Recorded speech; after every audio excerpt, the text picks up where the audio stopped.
On est ici pour parler de Séraphin et Nouvelles Histoires des Pays d'en haut. Le tome 1 a été publié il y a quelques semaines déjà. Il est disponible maintenant partout en librairie. La réponse a été très, très bonne jusqu'ici. Plusieurs librairies ont déjà passé des nouvelles commandes. On est ici au Salon du Livre pour rencontrer les amateurs de Séraphin et puis tenter un peu justement le terrain parce que c'est une grande œuvre. On a quelque chose justement qu'on présente ici d'extraordinaire et puis vos commentaires là-dessus, M. Grignon? Mes commentaires, c'est que le livre, c'est du bonbon. Il se lit de façon continue. Et même quelqu'un comme moi qui ai vécu toute ma vie, et j'ai 71 ans, dans l'univers de mon parrain Claude-Henri Grignon et du livre, son œuvre, etc., je suis tombé en vacances dans ce livre-là et c'est merveilleux. Ce qu'il faut dire, c'est que le Séraphin dont il est question, c'est le tome 1 de 3, donc, et ça précède les belles histoires de la télévision. Parce que la question que les gens peuvent se poser, c'est, bon, est-ce que c'est la reprise des belles histoires? Non, au contraire, on voit naître l'univers dramatique des belles histoires dans ce Séraphin de Claude-Henri Grignon. Alors, tout va donc très bien et le public répond encore une fois très bien à tout ce qui touche Séraphin, Un homme et son péché et cet univers-là. Claude-Henri Grignon le disait lui-même, Séraphin est immortel, il ne peut pas mourir. Il a dit ça, je crois, en 1966, dans le Ciel de la semaine. Oui. Il avait tellement raison. Alors, c'est ça. 80 ans après sa création, Séraphin est toujours bien vivant. Dans ce livre, le premier de 3 tomes, et puis dans une pièce de théâtre qui est diffusée au Nouveau Théâtre Expérimental, dans un remake des Belles Histoires. Séraphin est toujours d'actualité. Oui, quand Claude-Henri a dit à de multiples reprises, Séraphin ne peut pas mourir, il ajoutait, tant que nous parlerons français au Canada français.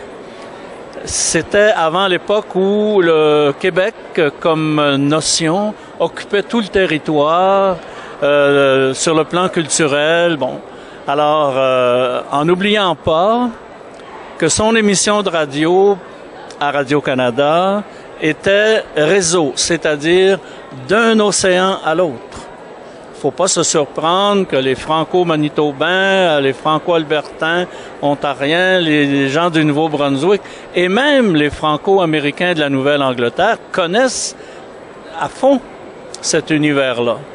Alors, ça, c'est une notion extrêmement importante.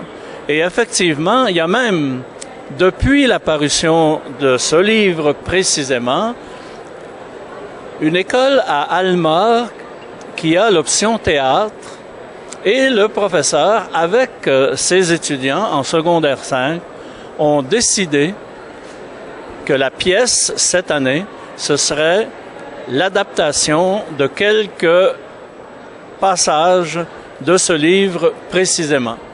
Alors, ça vous donne une idée quand on se pose la question, est-ce que ça intéresse les jeunes? La réponse, c'est oui. Et comme disait Rosaire, au Nouveau Théâtre Expérimental, l'autre soir à la première, nous étions ensemble, la salle était pleine. J'étais presque le plus vieux. Il y avait des comédiennes plus âgées que moi, mais dans l'assistance, mais tout le reste, c'était de la jeunesse. Alors donc, c'est important. Oui, même les acteurs eux-mêmes, de toute manière, qui jouaient les rôles de Séraphin et Donalda, tout ça, c'est de voir la passion de ces jeunes-là à jouer leur rôle, tout ça, c'est de toute beauté. Vraiment, c'est magnifique de voir ça, justement. C'est ce qui est véhiculé quand même. L'essence des personnages est toujours vivant. Et puis, il y a un côté quand même tellement contemporain dans cette œuvre-là, malgré qu'elle a été écrite il y a 80 ans. Des choses qui étaient exclusives à un avare solitaire à l'époque peuvent être projetées sur tout un système de nos jours, justement, des systèmes de crédit, et puis c'est des éléments de notre société avec lesquels tout le monde sont exposés à tous les jours, tout ça. Mais à l'époque, c'était un homme qui était pointé du doigt. Lui, il est impitoyable, lui, il écrase son prochain, tout ça, mais de nos jours, c'est des organismes complets de notre société qui sont comme ça. Puis c'est communément accepté, et puis la vie est comme ça maintenant. D'ailleurs, parlant d'actualité, il y a un livre qui a été publié il y a quelques semaines, et c'est une analyse par une anthropologue de l'Université de Montréal de l'ensemble des téléromans à Radio-Canada et dans les autres canaux. En page couverture du livre, que pensez-vous qu'il y a? Il y a Donalda et Séraphin. L'autre soir aux nouvelles, il y a 3 jours à peu près, il y avait un événement important à Montréal, c'était de souligner les 5 ans du projet Éléphant, la mémoire de notre cinéma. Le projet, c'est justement, et c'est une réalité, c'est plus qu'un projet, on fête ces 5 ans, c'est de numériser nos vieux, on va dire anciens films du cinéma canadien-français, donc québécois. Et l'extrait qu'on montrait pendant que l'on parlait, on interviewait des gens, il y avait donc un insert, des images. Et quelles images on a montrées pour illustrer le phénomène des vieux films québécois?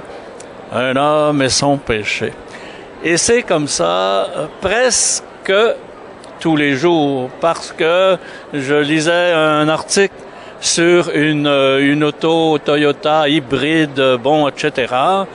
Et quand est venu le temps de dire que cette voiture était économique, il y avait un sous-titre en caractères gras, une auto pour Séraphin. Ça montre la profondeur du phénomène. Et voilà, c'est comme ça dans toutes les régions.